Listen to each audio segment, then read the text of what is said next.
باقاعدہ معاشی صورتحال بھی بہتر ہو رہی ہے، اسٹاک ایکسچینج بھی بہت تیزی سے دوڑ لگا رہی ہے، اور بھی بہت سے معاملات ہیں۔ SIFC کے بھی کارنامے ساتھ ہی چل رہے ہیں کہ وہ مل کے مشترکہ ایک پیج پہ ہیں، سب کام کر رہے ہیں، اور اس اجلاس میں وزیر اعلیٰ گنڈا پور بھی موجود ہوتے ہیں، سارے لوگ ہوتے ہیں جہاں یہ فیصلے ہوتے ہیں، لیکن الزام جو ہے وہ سارا جنرل عاصم پہ ہے اور باقی یہ۔ بہرحال یہ ان کی مرضی ہے اور وہ یہ کرتے ہیں، کچھ دنوں کے بعد خاموش رہتے ہیں، پھر کچھ دنوں کے بعد اچانک پھلجھڑیاں چھوڑ دیتے ہیں۔ تو یہ خان صاحب کی سیاست کا انداز مطلب سیاست ہے، طریقہ کار ہے۔ تو انہیں یہ کہا ہے کہ نہیں، میں نے نواز شریف کی طرح اور پیپلز پارٹی کی طرح NRO نہیں لینا، میرے مقدمات عدالتوں میں ہیں، میں عدالتوں سے بری ہوں گا۔ تو پھر پاجی رہائی کا کہا مطالبہ، پھر تو بات ہی ختم ہو گئی۔ وہ جو مذاکرات ہو رہے تھے کہ پہلے رہائی، تو رہائی کی بات تو ختم ہو گئی، وہ کیا ہوگا؟ اب معاملات ایسے ہی ہیں۔ دوسری طرف نے کہا جی یہ جو 190 ملین ہے یہ بالکل جھوٹا کیس ہے، بالکل اس میں کوئی نہیں، میں تو ایک رفاہی ادارہ بنایا، مجھے ذاتی طور پہ اس کا کوئی فائدہ نہیں، اور میں نے دور دراز علاقے میں ایک بالکل مطلب بیکار زمین پہ جا کے میں نے یہ بنایا، نول یونیورسٹی کی طرح اور شوکت خانم کی طرح، تو یہ رفاہی ادارہ ہے، اس میں مجھے ایک ڈیڈی کا فائدہ ہے۔ لیکن وہ یہ نہیں بتایا کہ اس کے بورڈ آف ڈائریکٹرز میں ہم سب ہیں، مشا بی پی ہیں، ہمارے ریلیٹیو ہیں، یہ نہیں کہا۔ انہوں نے کہا اس پہ کوئی نہیں، یہ تو زبردستی میرے پہ دباؤ ڈالنے کے لیے اس کا فیصلہ جان کے اس کو تاخیر میں لایا جا رہا ہے تاکہ ہم مجھ پہ دباؤ پڑے اور ہم مذاکرات میں کوئی بات ان کی حکومتی مانے، لیکن بہرحال میں نہیں مانوں گا، مجھے NRO نہیں چاہیے۔ تو یہ تو بات ہو گئی سیدھا۔ اب دوسری جانب یہ پیر سیاست، وہ جو ہے نا اپنا مولانا حضرت فضل الرحمان صاحب، انہوں نے ایک پریس کانفرنس کھڑکائی ہے پشاور میں۔ ایک طرف مولانا عبدالغفور حیدری بیٹھے تھے، دوسری طرف مولانا اجمل خان بیٹھے ہوئے تھے، اور انہوں نے کہا کہ جناب KPK میں بھی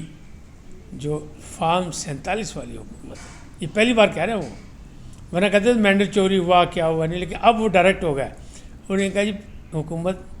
فارم 47 والی ہے۔ پھر انہوں نے کہا یہ جو پارا چنار میں ہے یہاں حکومت اور ادارے لڑاتے ہیں، فرقہ واریت کراتے ہیں اور وہاں کے ماحول کو خراب کرتے ہیں۔ ہم نے وہاں انٹری ڈالنے کی کوشش کی تھی، ہم وہاں جا رہے تھے، جیسے ہی ان کو پتہ لگا کہ JUI یہاں آنے لگی ہے، انہوں نے جناب لڑائی فساد کرا دیے، تو معاملہ یہاں تک ہے۔ لیکن حالات کیا ہے؟ حالات یہ کہ پارا چنار کے حالات ابھی تک کشیدہ ہے، اور یہ بڑے پرانے ہیں، اور یہ بڑے اہم علاقہ ہے۔ کبھی یہ تھا کہ یہ قبائلی علاقہ تھا، اور قبائلی علاقے میں مطلب اس طرح سے زمینوں کے جھگڑے اور فلانا اور یہ وہ، لیکن یہاں ایسا نہیں ہے۔ اس کو اگر بانٹیں آپ تو اپر ہے جو علاقہ ہے قرم ایجنسی کا، اس میں شیعہ اکثریت ہے، فقہ جعفریہ کے لوگ ہیں، اور جو درمیانہ ہے وسطی جسے کہتے ہیں، اس میں ہے سنی اکثریت، اور جو لوور دیر ہے یعنی قرم کا ہی علاقہ ہے تو وہاں پہ ہیں مکس فیملی۔ اب یہ اپر پہ جو ہے، یہ اپر کا علاقہ لگتا ہے 3 طرف سے افغانستان میں نے یہ پہلے بھی بتایا تھا۔ اب وہاں انٹرسٹ کس کا ہے؟ وہاں انٹرسٹ باہر کا ہے، TTP کا ہے، کیونکہ وہاں سے کابل 110 میل دور ہے، پشاور سے کابل زیادہ دور ہے، لہٰذا اتنے جناب آگے نہ آنا لے، اور ادھر سے بھیجے گئے ہیں وہاں سے، یا آئے ہیں جو بھی ہیں۔ اور دوسری طرف جو ہے وہ لوگوں کا انٹرسٹ بھی آپ کو پتہ لگ گیا کہ بھارت بھی اب چیخ پڑا کہ جو سرجیکل اسٹرائک کی اس میں معصوم مارے گئے،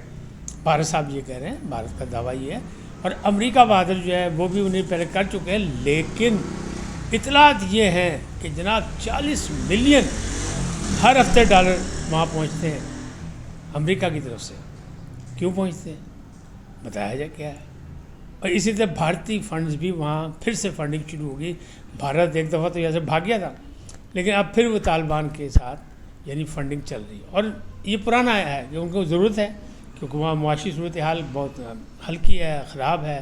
تو اس کے لیے ضروری ہے طالبان حکومت کو بچائے۔ لیکن یہ 40 ملین ڈالر جو آتے ہیں یہ کس لیے آتے ہیں؟ یہ جناب اس لیے آتے ہیں کہ وہاں CIA کا ایک ڈائریکٹر بیٹھا ہوا ہے، اور اس کے حوالے سے یہ آتے ہیں، اور یہ مطلب مختلف طریقے سے آتے ہیں، یہ نیروبی کے تھرو آتے ہیں، اطلاعات یہ ہے، اور پھر وہاں پہنچتے ہیں، پھر وہاں بٹتے ہیں، بانٹے جاتے ہیں۔ کس میں بانٹے جاتے ہیں؟ آپ خود سوچ لیں کہ ان میں بانٹے جاتے ہیں جو فسادی ہیں، جنہیں پاکستان کے خلاف استعمال کرنا ہے، جن سے کوئی ان کے مفادات ہیں، جن سے انہوں نے انریسٹ نہیں وہاں مطلب قائم کرنا ہے، تو ان کے ساتھ یہ حساب کرتے ہیں۔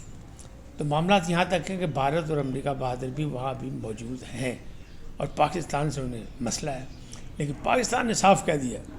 کہ چاہے داعش ہو چاہے کچھ بھی ہو، وہ ایسا جو 40 ملین بھیج رہے ہیں وہ داعش اور القاعدہ کے خاتمے کے لیے بھیج رہے ہیں، وہ طالبان کو یا TTP کو دے رہے ہیں کہ ان کو مکاؤ، امریکہ بعد ہے،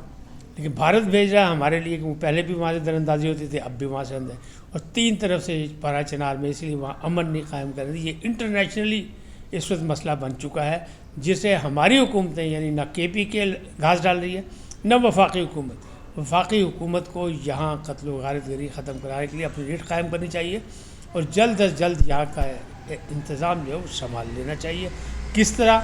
جو انتظامی امور ہے، جو ان کا حق ہے، جو آئین و قانون اجازت دیتا ہے، اس کے مطابق انہیں کرنا چاہیے۔ اب اگلی بات کرتے ہیں کہ بات یہی ہے کہ اگر اسی طرح انویسٹمنٹ بھی آتی رہی بھارت سے اور امریکہ سے، CIA بڑھتا رہا القاعدہ اور داعش کے نام پہ، تو کیا پاکستان کی سرحد جو ہے محفوظ رہ سکے گی؟ نہیں، یہ معاملات بہت گڑبڑ ہیں، اس پہ باقاعدہ سنجیدگی سے غور کرنا پڑے گا۔ اور جس طرح عمران خان نے اب پھر عاصم منیر کو یحییٰ خان سے ملایا ہے، وہ بھی ایک ظلم ہے، کیونکہ یحییٰ خان زمین و آسمان کا فرق ہے، دنیا جانتی ہے کہ ان کی راتیں کیسی گزری، شباب و شراب کے وادی تھے، اور یہ صاحب جو ہے یہ حافظ صاحب ہے، تو حافظ صاحب کا ڈنڈا بھی سخت اسی لیے چل رہا ہے کہ انہیں کسی چیز کی پرواہ نہیں، کسی سے وہ ملنا ہی نہیں چاہتے، وہ اپنے ادارے کے سربراہ ہیں، وہ اس کے ساتھ جہاں ان کی ضرورت ہے وہاں پہنچ جاتے ہیں، جہاں نہیں ضرورت وہ نہیں پہنچتے ہیں، اور وہ بہت